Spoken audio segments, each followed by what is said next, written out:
It was also common practice for the victims to be offered something to quench their thirst or dull the pain. The Gospels say a soldier gave Jesus a sponge soaked in vinegar. Perhaps that's why he was able to stay alive for 6 hours. But Jesus was not immune to human emotions. In his final hour, say the Gospels, he cried out to God.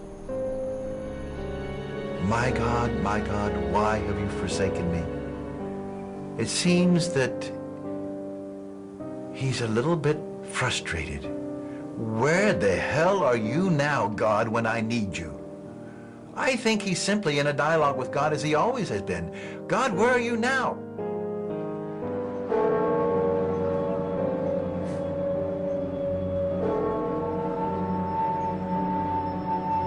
Then the Jewish authorities asked Pilate to allow them to break the legs of the men who had been crucified and to take the bodies down from the crosses. They requested this because it was Friday, and they did not want the bodies to stay on the crosses on the Sabbath, since the coming Sabbath was especially holy. So the soldiers went and broke the legs of the first man and then of the other man who had been crucified with Jesus. But when they came to Jesus, they saw that he was already dead. When they came to Jesus, they saw that he was already dead, so they did not break his legs. One of the soldiers, however, plunged his spear into Jesus' side. At once, blood and water poured out.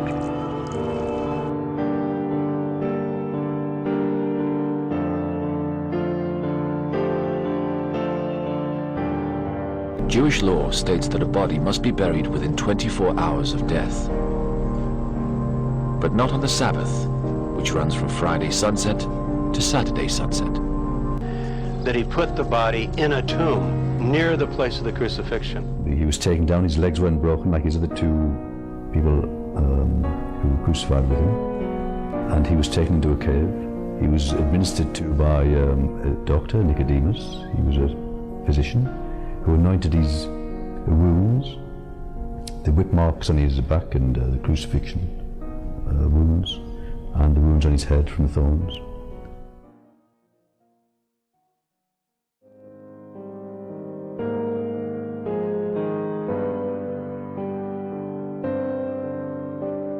Some claim that if Jesus did survive the crucifixion, his first priority would be to escape from the clutches of the Romans.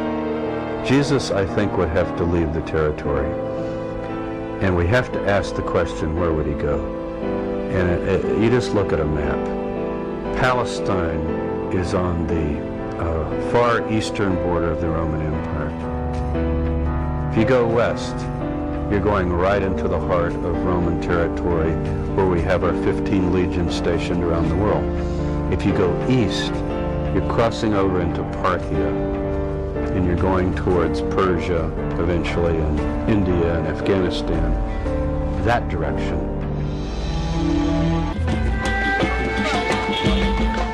The people here in Kashmir call their tribe Ben-e-Israel and claim to be descendants of the lost tribes.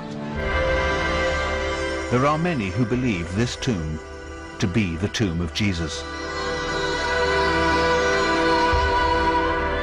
Although both gravestones under the cloth point north-south in the Islamic tradition, the body of Yusasaf is buried beneath in a grave dug east-west in the Jewish tradition.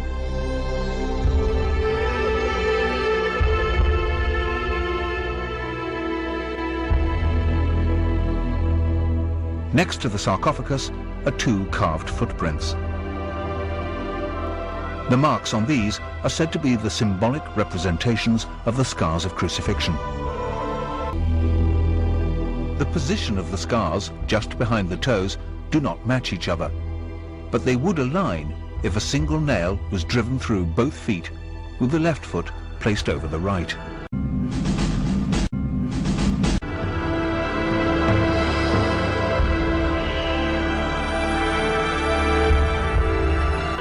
If this is the tomb of Jesus, then he spent most of his life in the mountain kingdom of Kashmir. He did not die on the cross. There was no resurrection. He did not ascend into heaven, and he does not sit at the right hand of God. For many Christians, this would be the end of Christianity as we know it. It would be the end of Christianity. It would be the end of Christianity.